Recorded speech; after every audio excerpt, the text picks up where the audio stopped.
nous allons nous plonger dans une réflexion profonde sur le pouvoir de ne pas réclamer, ne pas discuter et ne pas demander d'explications. Ce sujet est l'un de ceux qui, si tu parviens à le comprendre vraiment, peuvent changer ta vie. Cette vidéo n'est pas seulement pour ceux qui cherchent des réponses dans les conflits, mais aussi pour ceux qui veulent transformer leur manière de se relier et de vivre.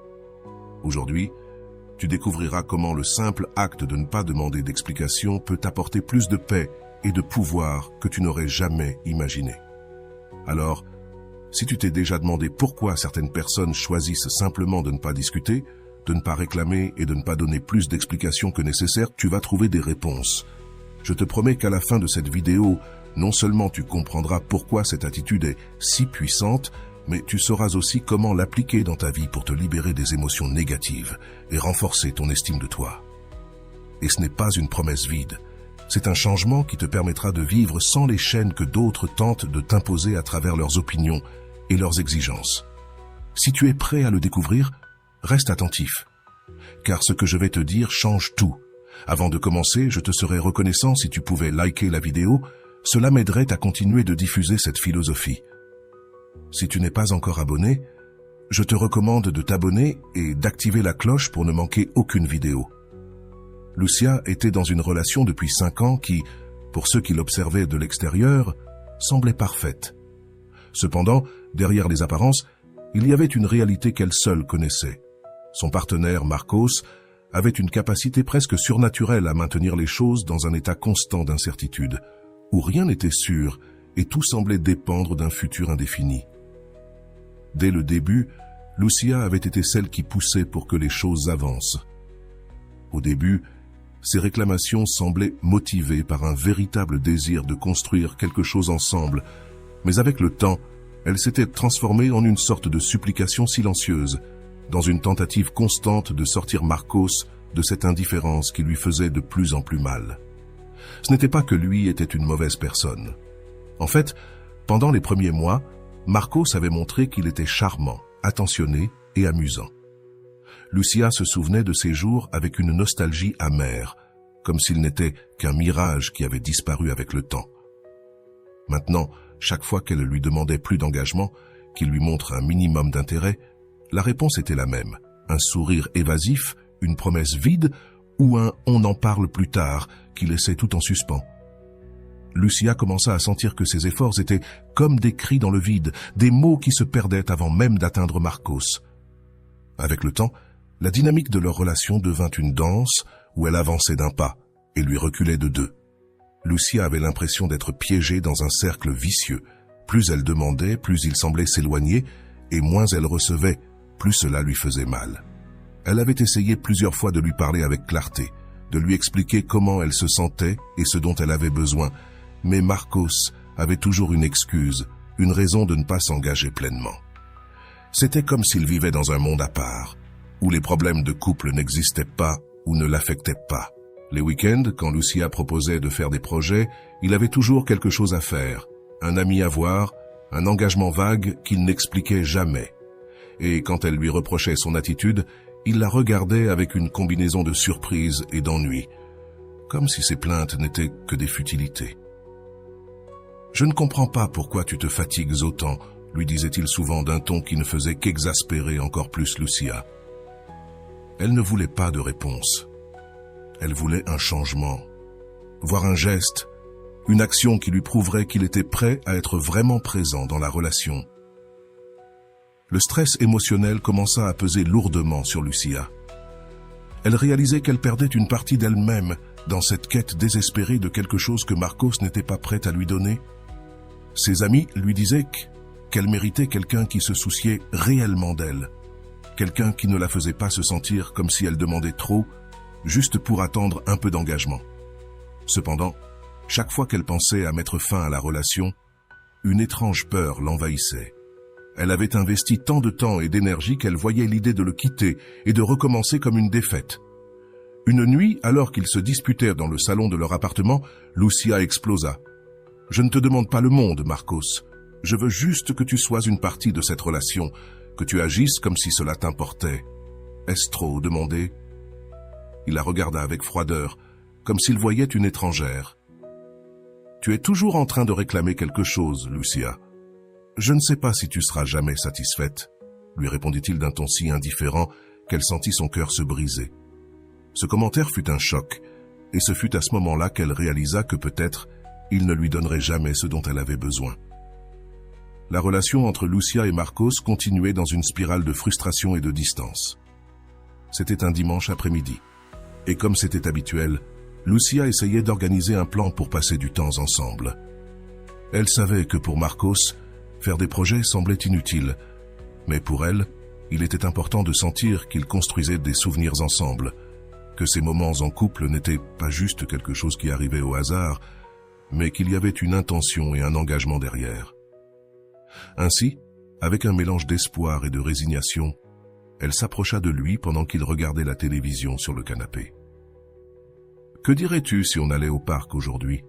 lui demanda-t-elle, essayant de paraître décontractée, comme si la réponse n'allait pas définir comment elle se sentirait le reste de la journée. Marcos leva à peine les yeux de l'écran où un match de football passait. « Je ne sais pas, Lucia. Je dois vérifier quelques trucs pour le travail plus tard, et je ne sais pas si j'aurai le temps de me promener. » Lucia sentit un nœud dans son estomac. Elle avait entendu ces mots tellement de fois qu'ils semblaient s'être gravés dans son esprit. Pourtant, une fois de plus, elle tenta d'adoucir la situation. « C'est juste un petit moment. On peut y aller et revenir vite, » insista-t-elle, espérant qu'il accepterait cette fois. Mais il se contenta de hausser les épaules et répondit « Je ne sais pas, Lucia, pourquoi as-tu toujours besoin qu'on fasse des choses ensemble ?» La question la laissa sans voix. Marcos la regardait comme si sa demande était quelque chose d'illogique, comme si passer du temps ensemble était un fardeau qu'elle lui imposait constamment. Lucia prit une grande inspiration et décida qu'il n'était pas utile d'insister. Elle se rendit dans sa chambre avec un mélange de colère et de tristesse, sentant que son désir de faire quelque chose en couple avait été interprété comme une sorte de caprice enfantin. Elle savait qu'à l'intérieur d'elle-même, un ressentiment silencieux commençait à émerger, mais elle ne pouvait pas l'éviter. Quelques jours plus tard, Lucia décida de lui parler de quelque chose qui la dérangeait depuis un moment. Ils avaient convenu de mettre de l'argent de côté pour partir en voyage, quelque chose qui, pour elle, représentait une opportunité de se reconnecter, de sortir de la routine et de partager une expérience spéciale. Mais encore une fois, Marcos avait commencé à dépenser de l'argent pour des choses futiles, des jeux vidéo, des dîners avec des amis, des achats impulsifs. Ainsi, ce soir-là, alors qu'ils dînaient en silence, Lucia décida d'aborder le sujet. « Marcos, je veux parler de l'argent que nous avons économisé pour le voyage. Il semble que dernièrement tu aies beaucoup dépensé, et je ne sais pas si nous avançons vraiment dans ce projet. » Il leva les yeux avec une expression de surprise, comme si le sujet le mettait mal à l'aise et même énervé. « Encore avec ça, Lucia, je t'ai déjà dit que le voyage peut attendre. Pourquoi es-tu si insistante ?» Elle sentit la frustration la parcourir, mais elle tenta de garder son calme. « Parce que c'est important pour moi, Marcos. On en a parlé, on avait décidé de le faire ensemble, et je sens qu'à chaque fois que j'évoque ce sujet, c'est moi qui réclame quelque chose que nous avons décidé tous les deux. » Il soupira, écartant son assiette et se laissant tomber contre le dossier de la chaise. « Lucia, vraiment, je sens que tu ne peux pas te détendre. Tu es toujours derrière moi avec quelque chose. » La conversation se termina comme tant d'autres, dans le silence et sans aucune résolution. Lucia se sentait épuisée, comme si chaque tentative de parler de ses désirs et de ses besoins était interprétée comme une gêne. Et pourtant, pour une raison qu'elle ne comprenait pas tout à fait, elle continuait à croire que les choses pouvaient changer, qu'avec suffisamment de communication, il finirait par voir les choses de son point de vue. Une autre nuit, lorsqu'il arriva tard d'une sortie avec des amis, Lucia l'attendait dans le salon. Ils avaient se convenu que cette nuit-là, ils la passeraient ensemble, mais il l'avait simplement ignorée. Lorsqu'il entra et la vit assise, les bras croisés, il fronça les sourcils. « Qu'est-ce qui se passe maintenant ?» demanda-t-il, sans même essayer de cacher son impatience. « Tu avais dit qu'on passerait la soirée ensemble. »« Je t'ai attendu et tu ne m'as même pas prévenu, » répliqua Lucia en essayant de ne pas avoir l'air trop accusatrice. Il haussa les épaules et répondit « Je ne pensais pas que c'était si important. Je suis juste sorti un moment. » Lucia le regarda incrédule. « Tu ne comprends pas que c'est important pour moi ?» Ce n'est pas qu'il est interdit que tu sortes, mais il s'agit de respecter les projets qu'on fait ensemble. » Mais il secoua simplement la tête et murmura « Tu as toujours quelque chose à réclamer. Avec toi, ce n'est jamais assez. » Cette phrase, prononcée avec tant d'indifférence, la fit frémir. Elle sentit ses yeux se remplir de larmes, mais elle ne voulait pas lui donner la satisfaction de la voir vulnérable. Elle se leva et se rendit dans sa chambre, laissant derrière elle une conversation qui, une fois de plus, se terminait en rien. Cette dynamique se répétait dans tous les aspects de leur relation. Si Lucia demandait à Marcos de l'aider avec les tâches ménagères, il trouvait toujours une excuse pour reporter, la laissant seule avec la responsabilité de tout faire. Lorsqu'elle lui demandait de l'accompagner à des réunions familiales ou à des événements importants, il était toujours trop occupé par son travail. Lucia commença à se sentir invisible, piégée dans une relation où ses besoins semblaient ne jamais compter. Elle se demandait si c'était elle qui demandait trop ou si elle essayait simplement de construire quelque chose avec quelqu'un qui n'était pas prêt à s'engager. Chaque fois qu'elle tentait de parler, chaque fois qu'elle tentait d'expliquer ce qu'elle ressentait, Marcos répondait avec cette même attitude de dédain, comme si ses paroles n'étaient rien de plus que du bruit de fond. Une fois, pendant une dispute particulièrement intense, il lui dit même « Tu ne te rends pas compte que tu n'es jamais heureuse si tu n'es pas en train de réclamer quelque chose ?» Cette phrase la toucha profondément, mais elle la fit aussi réfléchir. Il était vrai qu'elle était devenue quelqu'un qui ne savait plus que réclamer. Lucia arriva à sa limite un samedi après-midi, après l'une de ces disputes où chaque mot était une pierre lancée dans le vide. Elle avait passé des heures à essayer d'expliquer à Marcos pourquoi elle avait besoin de plus de lui, pourquoi son manque d'engagement la fatiguait, et lui, comme toujours, avait répondu par son silence impénétrable. Finalement, n'en pouvant plus, elle poussa un soupir qui semblait porter des années de frustration, et dit doucement « J'en ai marre, Marcos, fais ce que tu veux. » Il la regarda avec un mélange de confusion et de surprise, mais elle n'était plus disposée à lui expliquer quoi que ce soit. Elle était arrivée à un point où la plainte n'avait plus de sens, où les mots qui sortirent de sa bouche lui semblaient vides, inutiles, et la promesse d'un changement inaccessible. Ce soir-là, elle décida que sa paix intérieure était plus importante que n'importe quel effort qu'elle pourrait faire pour sauver cette relation. Et à cet instant, quelque chose en elle commença à changer.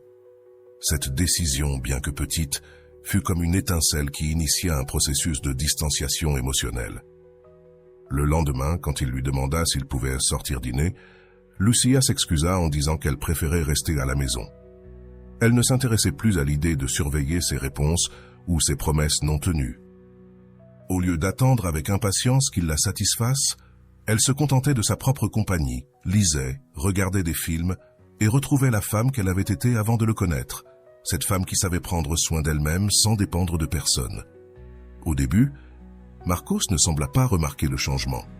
Il continuait sa routine, convaincu que tout était comme avant, mais Lucia répondait maintenant par des monosyllabes, évitait de s'approfondir dans les conversations. Et quand il mentionnait un projet futur, elle se contentait de hocher la tête sans intérêt. Elle n'avait plus besoin d'imaginer un avenir à ses côtés, elle était trop occupée à découvrir son présent. Les jours passaient et la distance entre eux devenait de plus en plus évidente. Un jour, alors qu'il parlait de ses projets pour le week-end, Lucia se contenta de l'écouter sans prêter attention, pensant à combien elle se sentait bien, sans avoir à porter la responsabilité de ses désirs. Son esprit n'était plus dans cette relation. Son cœur commençait à se libérer de cette chaîne invisible qui l'avait maintenue prisonnière pendant si longtemps. Elle était passée de vouloir le changer, d'essayer de réparer ce qui ne fonctionnait pas, à comprendre que la seule chose qu'elle pouvait faire était de lâcher prise. Une nuit, quand Marcos rentra tard à la maison, s'attendant à la retrouver réveillée et prête à lui faire des reproches comme d'habitude, il la trouva endormie sur le canapé, un livre à la main et une expression de paix sur le visage. Il n'avait pas attendu cette réaction. Cette absence de reproches et de regards inquisiteurs lui sembla étrange, voire inconfortable. Pour la première fois, il sentit que quelque chose avait changé chez Lucia, mais il ne dit rien. Il se contenta de se coucher, sans savoir que cette tranquillité marquait le début de leur adieu. Avec le temps, le changement chez Lucia devint plus évident. Elle ne lui demandait plus de faire des choses ensemble, ni n'essayait de parler de leurs problèmes de couple. S'ils décidaient de sortir, elle ne demandait pas avec qui ni à quelle heure ils reviendraient. Elle n'avait plus besoin de cette certitude, car elle avait cessé d'attendre quoi que ce soit de lui. Maintenant, quand il revenait tard ou annulait ses projets, elle se contentait de sourire légèrement et poursuivait sa vie. Cette paix qu'elle avait trouvée, cette décision de lâcher prise, lui donnait une force qu'elle n'avait jamais ressentie. Marcos commença à remarquer la différence. Une nuit, dans une tentative de revenir à la normale, il lui demanda si elle voulait regarder un film ensemble, comme il le faisait avant. Lucia, cependant, rejeta l'invitation de manière aimable, expliquant qu'elle préférait finir le livre qu'elle était en train de lire. Ce refus, qui autrefois aurait provoqué une discussion interminable, resta suspendu dans l'air, comme un signe que quelque chose d'essentiel avait changé entre eux.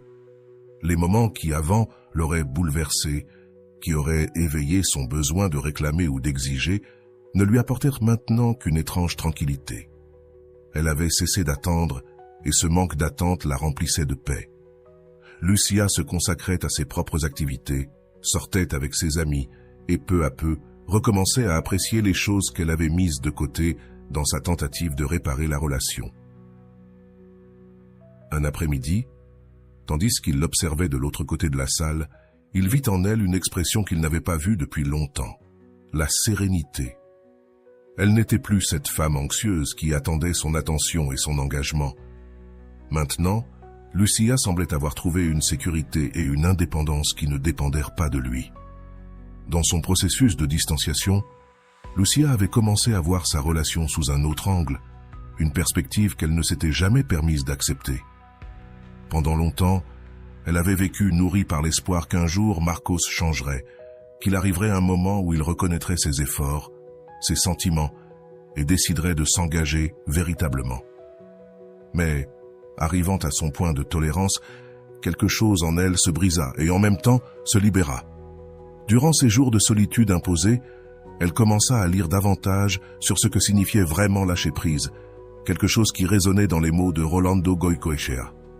Il parlait d'apprendre à se décevoir une fois pour toutes, de ne pas fuir cette réalité inconfortable que nous évitons parfois parce qu'elle nous effraie. Bien que, au début, ces mots lui semblaient durs, presque cruels, Lucia commença à comprendre que, peut-être, il était temps de laisser partir ses illusions sur Marcos, d'arrêter d'attendre quelque chose qui n'arriverait pas. C'était comme si, en se regardant dans le miroir, elle se voyait pour la première fois libérée de la fantaisie que tout changerait. Lucia se souvenait clairement de l'un de ces passages de Rolando, « Ose te décevoir le plus tôt possible ».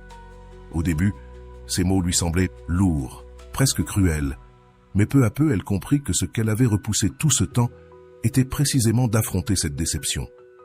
Elle avait prolongé sa douleur parce que, d'une certaine manière, elle avait toujours gardé un petit espoir que les choses soient différentes. Mais en acceptant que Marcos n'était tout simplement pas là pour elle, quelque chose de profond en elle changea.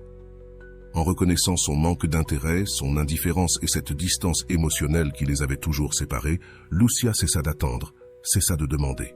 Avec les mots de Goicoechea, elle comprit qu'elle n'avait pas à se résigner à la médiocrité de quelqu'un qui la tenait à moitié. Pour la première fois depuis longtemps, elle se donna la permission de reconnaître ce qu'elle avait tant esquivé, qu'il y avait quelqu'un qui comptait plus que les promesses et les excuses de Marcos, et cette personne, c'était elle-même. Les jours suivants, elle commença à ressentir une légèreté qu'elle n'avait jamais éprouvée. Elle n'était plus piégée dans les cycles de reproches et de frustration. Au contraire, elle sentait que chaque jour était une opportunité de se remplir de ce qui était véritable. Rolando avait aussi parlé d'ouvrir de l'espace pour l'authentique, de ne pas se contenter de mots vides ni d'un amour qui ne correspondait pas. Lucia commença à voir ce vide qu'elle ressentait comme un espace nécessaire, un lieu dont elle avait besoin pour elle, pour sa paix intérieure et pour ses propres rêves. Elle avait appris à ne pas accueillir cette réalité avec amertume, mais avec le calme qui vient lorsque l'on accepte quelque chose d'inévitable. Et en le faisant, elle comprit que s'ouvrir à la nouveauté signifiait laisser de la place dans sa vie pour ce qui est véritable, pour ce qu'elle était réellement en train de devenir. Après avoir pris la décision de mettre fin à sa relation avec Marcos, Lucia se retrouva face à une réalité qu'elle n'avait pas anticipée. il ne s'éloignait pas. Bien qu'elle ait pris une décision définitive, Marcos commença à insister, à l'appeler, à lui envoyer des messages, apparaissant même de manière inattendue dans des endroits qu'ils fréquentaient ensemble. Au début, Lucia pensa qu'il avait peut-être changé, qu'il désirait vraiment réparer les choses, mais au fond d'elle, quelque chose lui disait que ce n'était qu'une nouvelle phase de manipulation. Elle se souvenait des mots de Rolando, qui avait parlé de l'insistance des ex qui cherchent à maintenir le contact et le contrôle, se nourrissant du drame et de toute réponse qu'ils pouvaient obtenir. Un après-midi, elle reçoit un message de Marcos qui disait « Pourquoi es-tu si égoïste, Lucia ? Est-ce que tu ne te soucies pas de tout ce que nous avons vécu ensemble ?» Elle ressentit un premier élan de répondre, de lui expliquer une fois de plus pourquoi la relation ne fonctionnait pas, mais elle se souvint d'un des conseils de Rolando, ne pas céder au combustible que ce type de personne cherche. Elle savait que répondre ne ferait que prolonger la situation et que Marcos ne cherchait pas une explication sincère, mais une réaction, n'importe quelle réponse qu'il pourrait obtenir pour maintenir la connexion. Un autre message est arrivé, cette fois plein de reproches et d'accusations. Lucia opte pour ce que Rolando appelait le contact zéro. Elle ne répondit pas, laissa le message sans l'ouvrir. Elle savait que cela serait difficile, qu'il insisterait probablement davantage en voyant qu'elle ne répondait pas, mais elle avait décidé de ne pas céder. Elle savait que Marcos se nourrissait du drame, de ce jeu de va-et-vient qu'il avait lui-même provoqué pendant leur relation. Maintenant, sans cette réponse de sa part, il se retrouvait sans sa dose d'adrénaline. Cette même nuit, Marcos appela plusieurs fois. Finalement, Lucia répondit, mais cette fois depuis la sérénité qu'elle avait appris à cultiver. Marcos dit d'un ton ferme et calme, « C'est terminé. Je ne peux plus répondre à tes messages ni à tes appels.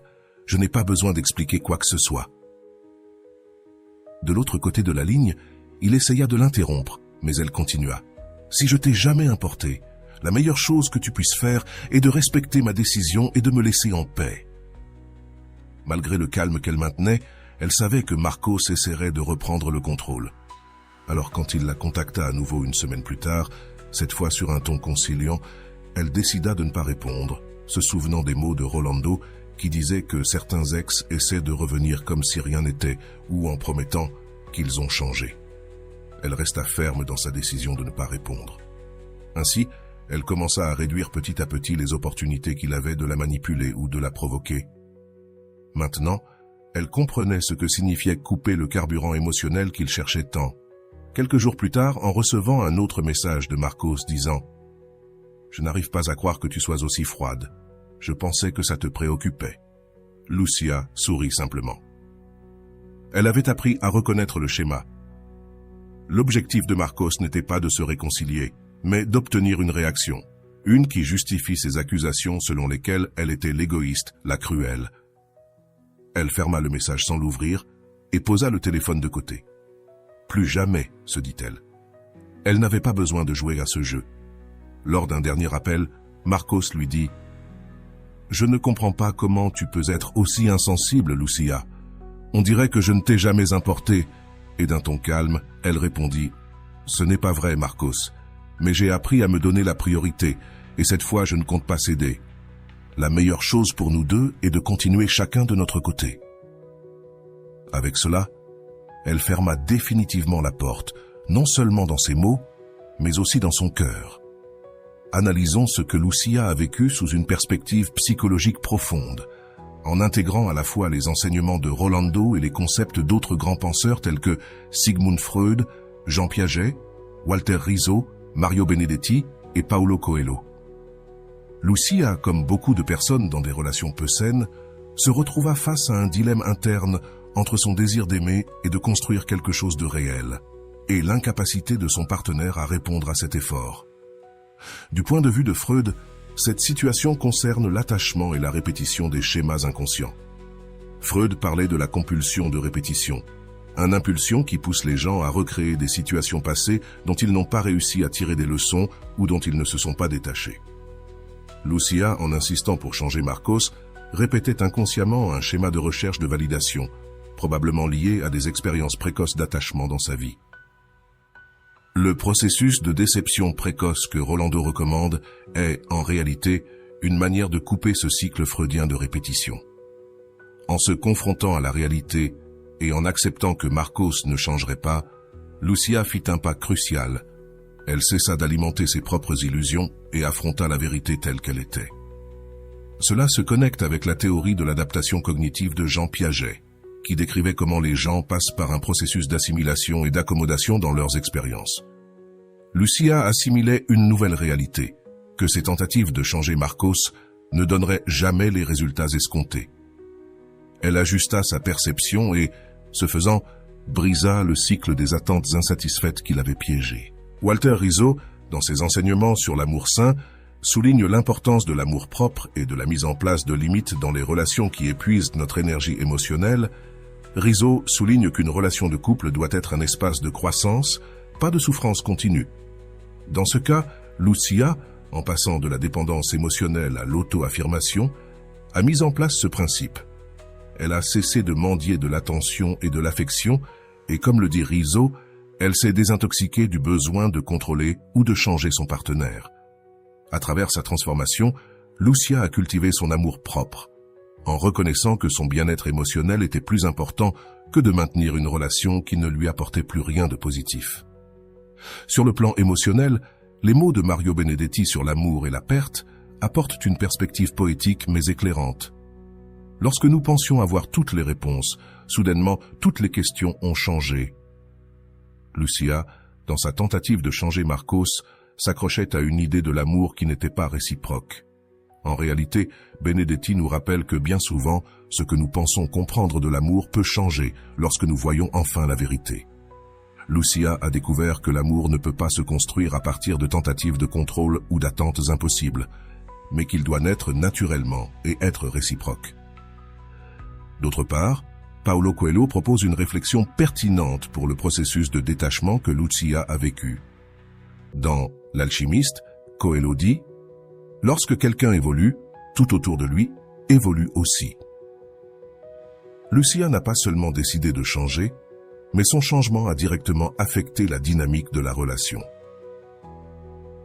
En lâchant prise avec Marcos et en cessant de l'alimenter émotionnellement, elle-même a commencé à transformer son monde. Coelho suggère que le véritable changement commence à l'intérieur de soi, et c'est précisément ce que Lucia a fait en se priorisant elle-même. Son environnement a commencé à refléter cette nouvelle énergie, éloignant de sa vie ce qui n'était plus en harmonie avec son évolution personnelle. Rolando, en outre, parle de la façon dont certaines personnes narcissiques ou manipulatrices cherchent du combustible dans les réactions émotionnelles de leur partenaire. Ce combustible, selon Goicoechea, se génère lorsque la personne insiste, discute ou même supplie pour de l'attention. En décidant d'appliquer le contact zéro, Lucia a pris la décision consciente de ne plus fournir de combustible à Marcos. Cette stratégie est clé dans la gestion des relations avec des personnes dépourvues d'empathie, car en coupant la source de drame, la personne manipulatrice perd le contrôle qu'elle exerçait sur son partenaire. D'un point de vue de la psychologie humaniste, cette décision représente également un acte d'autonomisation. Lucia a appris que sa valeur n'était pas déterminée par la manière dont Marcos la percevait, mais par la façon dont elle se percevait elle-même. Pour Rizzo, ce type d'autonomisation émotionnelle est crucial pour se libérer des relations toxiques.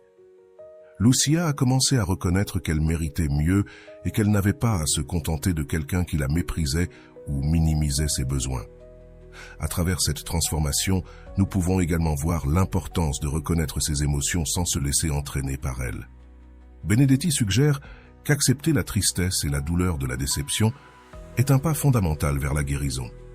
Lucia, au lieu de craindre la douleur, a appris à l'embrasser comme une partie de son processus de libération.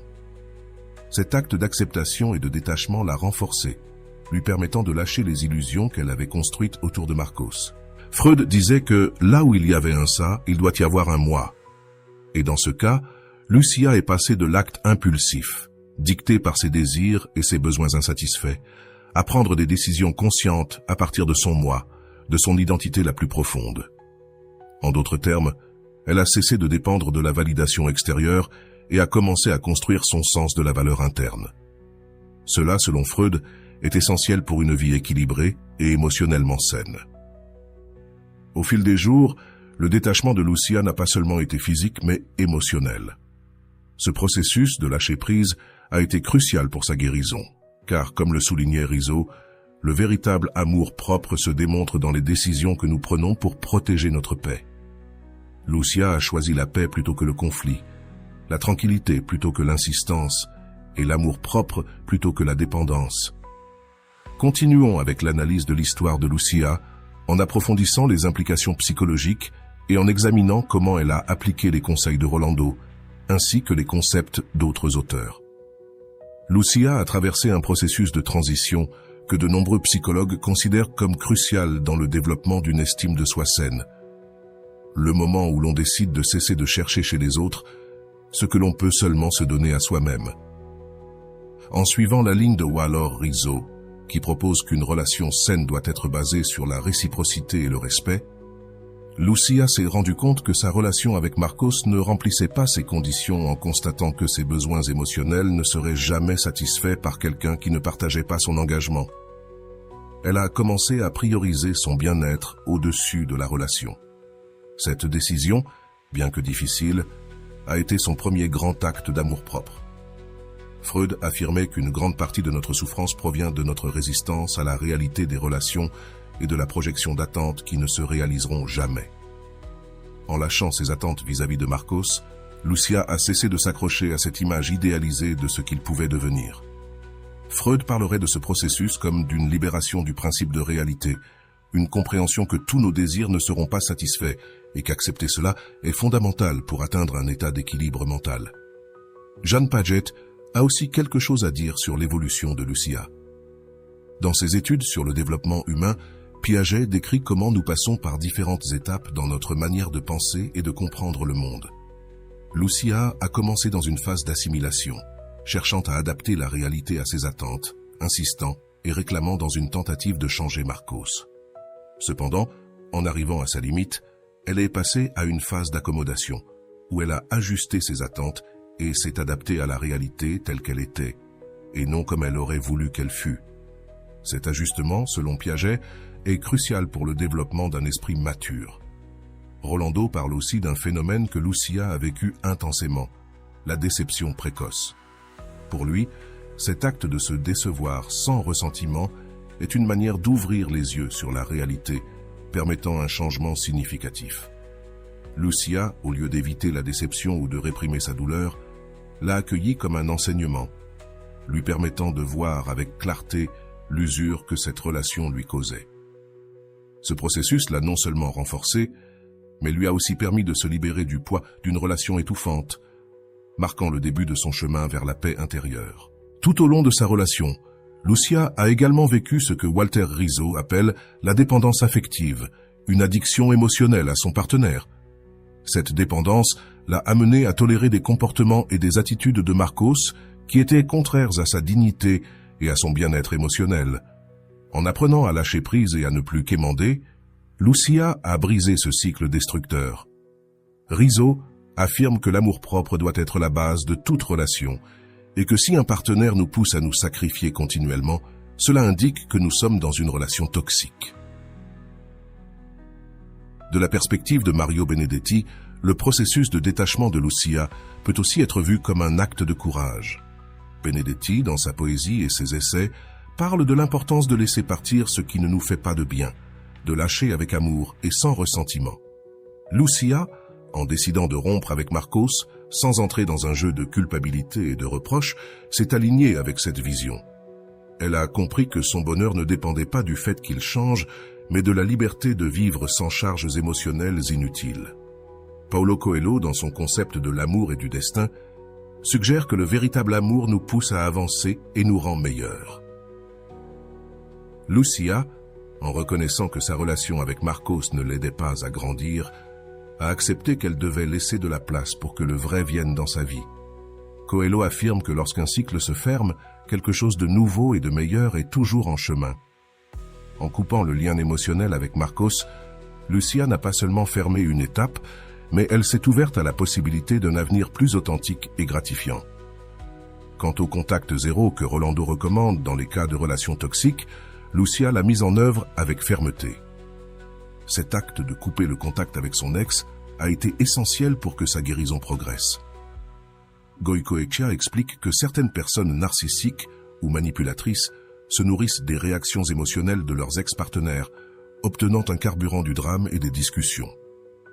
En ne répondant pas aux tentatives de Marcos de se reconnecter, Lucia s'est libérée de cette dynamique de manipulation, démontrant qu'elle avait appris à protéger sa paix et sa stabilité émotionnelle. La transition de Lucia vers une vie libre de Marcos reflète également une compréhension profonde de ce que signifie l'amour-propre. Selon Walor Rizzo, la capacité de laisser partir une relation insatisfaisante est une preuve que nous valorisons notre bien-être au-dessus des impulsions émotionnelles passagères. Pour Rizzo, l'amour-propre est un processus d'apprentissage et de pratique. Et dans le cas de Lucia, son histoire montre comment chaque étape qu'elle a franchie pour s'éloigner a été un acte de réaffirmation de sa valeur. Freud soutenait également que pour vivre en paix, nous devons accepter l'imperfection du monde et des personnes. En cessant d'idéaliser Marcos et en voyant son comportement tel qu'il était, Lucia a cessé de souffrir d'une réalité qui n'existait que dans son esprit. Pour Freud, ce type d'acceptation est l'un des grands pas vers la paix intérieure, les composants fondamentaux d'un esprit sain. De plus, le processus de détachement de Lucia peut être vu comme une croissance personnelle vers l'autonomie émotionnelle. Piaget définit l'autonomie comme la capacité d'agir indépendamment des attentes et des pressions extérieures. Et Lucia a démontré cette autonomie en rompant le lien avec Marc sans attendre son approbation ni sa compréhension. Pour Piaget, le développement de cette autonomie est un signe de maturité psychologique. Rolando soutient que lorsque nous cessons de céder aux tentatives de manipulation d'un ex-partenaire, nous rompons le cycle de dépendance émotionnelle. Lucia a vécu cela lorsqu'elle a cessé de répondre aux messages de Marcos, comprenant qu'il ne recherchait pas une réconciliation sincère, mais une manière de garder le contrôle sur elle.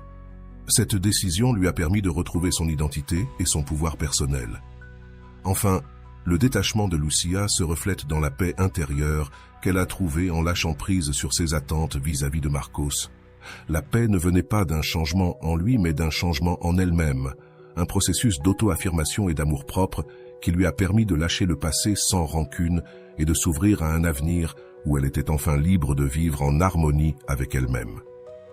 Si tu t'es retrouvé pris dans une relation où tes efforts semblent tomber dans un vide et où tes revendications ne font qu'alimenter l'épuisement, alors tu dois absolument voir la vidéo de Rolando Déception dès que possible.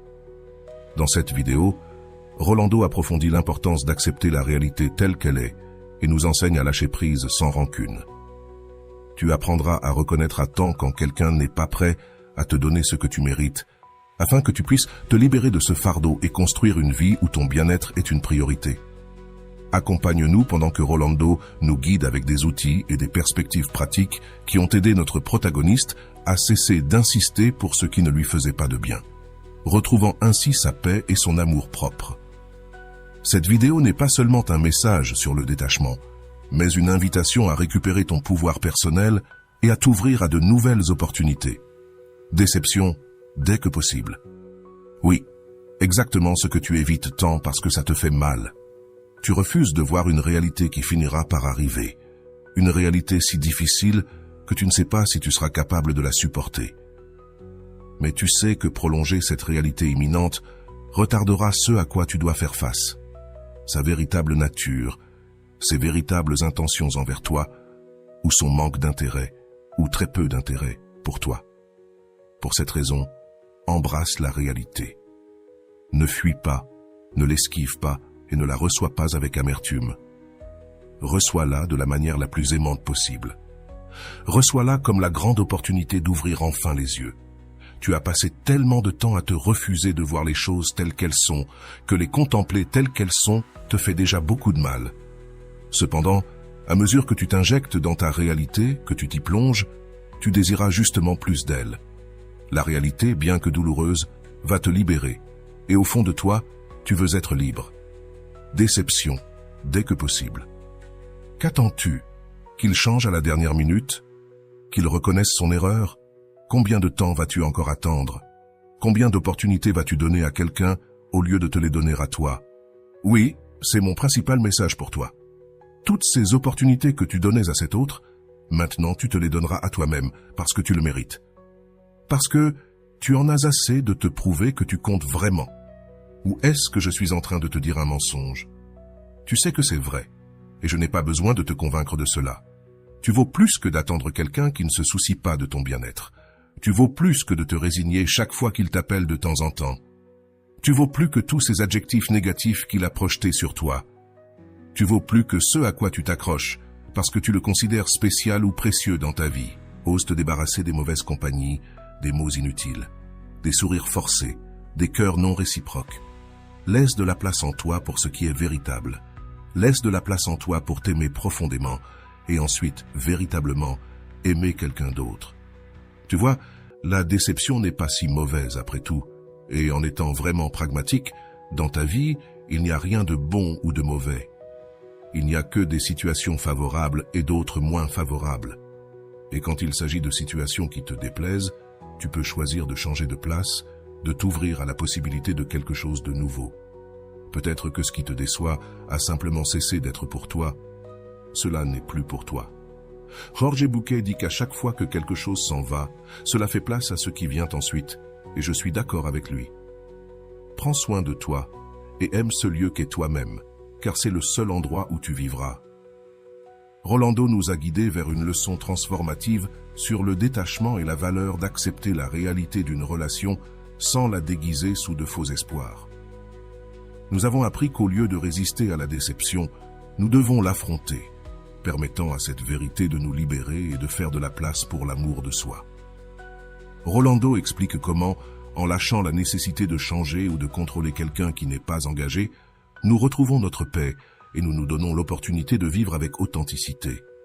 Mais il y a des moments où, même après avoir lâché prise, une ex insiste pour revenir, cherchant de l'attention ou ravivant le conflit. Justement pour ces cas, Rolando a une nouvelle vidéo que tu dois absolument voir. Que faire quand ton ex insiste? Dans cette vidéo, tu découvriras comment protéger ta stabilité émotionnelle et éviter de tomber dans des dynamiques de manipulation en gardant le contrôle et le calme face aux tentatives de contact persistantes. Prépare-toi à un contenu profondément utile dans lequel Rolando t'enseignera comment gérer l'insistance d'un ex avec des stratégies claires, tout en protégeant ta paix et en faisant un pas ferme vers une vie sans relations toxiques. Pense à ces personnes à qui nous avons enlevé de nos vies après une rupture ou une séparation définitive. Ces personnes qui aiment nous sortir de nos gonds, celles qui ne faisaient que nous utiliser, celles qui, sous un masque, disent « t'aimer », mais en réalité ne font que te faire du mal. Ces personnes dont tu veux t'éloigner, mais qui d'une manière ou d'une autre, continuent de t'attaquer, de te contacter, te disant combien elles te détestent, te disant combien elles regrettent de t'avoir rencontré, d'avoir entamé une relation avec toi, et jusqu'à avoir passé des années avec toi. Bien sûr, si elles regrettaient, pourquoi ne t'ont-elles pas quitté après quelques mois ou un an de t'avoir connu? Cependant, il est curieux que cette personne ait justement été avec toi autant de temps et te rejette la faute de s'être vue obligée d'être avec toi. Cela te rappelle-t-il une situation? Tu t'es sûrement rempli de culpabilité, tu as sûrement cru à l'histoire que ce spécimen venait de te vendre. Non, cela ne s'arrête pas là. Tout ce temps, il ou elle t'a vendu cette histoire encore et encore, au point que tu lui as définitivement acheté cette histoire. Et du point de vue de cette personne, bien sûr, tu es la pire des personnes, la plus égoïste.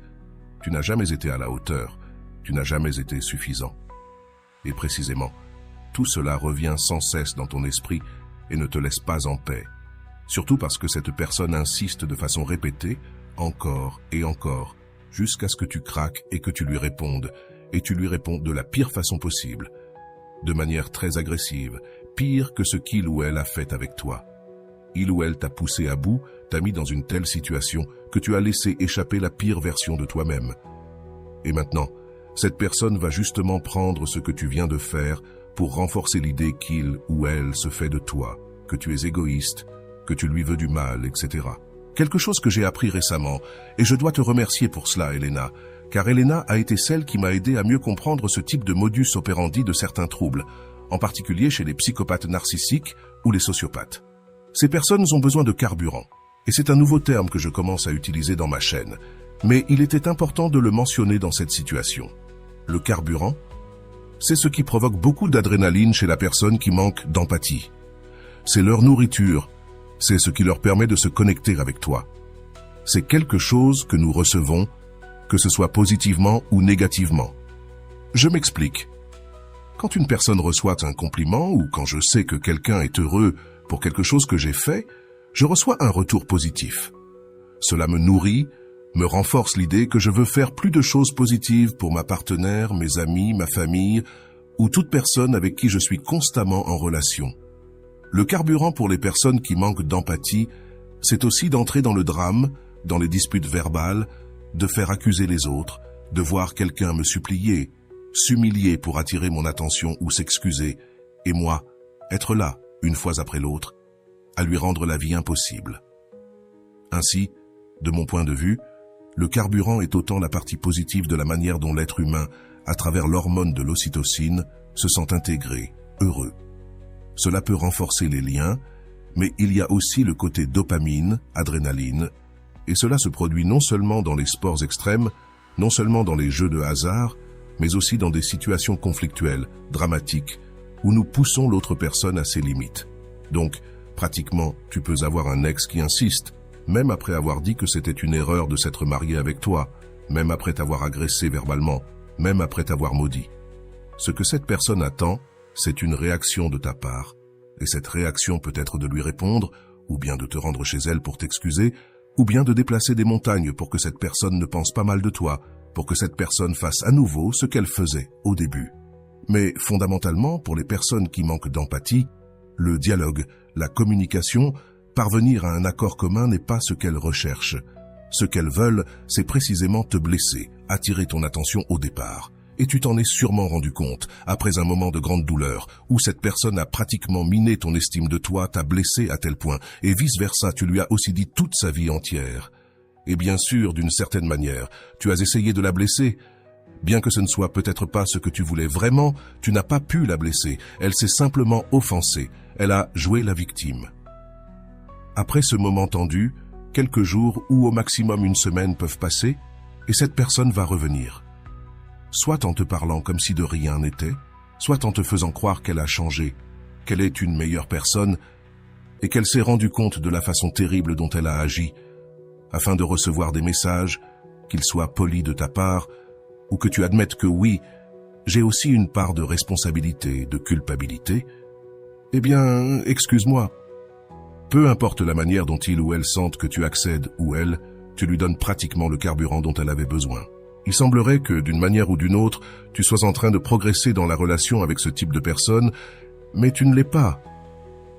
Et c'est quelque chose que je vais répéter souvent à partir de maintenant, car lorsque tu es dans une relation comme celle-ci, peut-être que ce que je vais te dire maintenant, même si ça a du sens, tu vas réagir en disant « ce que je vis est différent ». Il est normal d'avoir un processus de déni, il est normal de vouloir minimiser ce que tu vis, il est normal d'espérer que cette personne agisse correctement.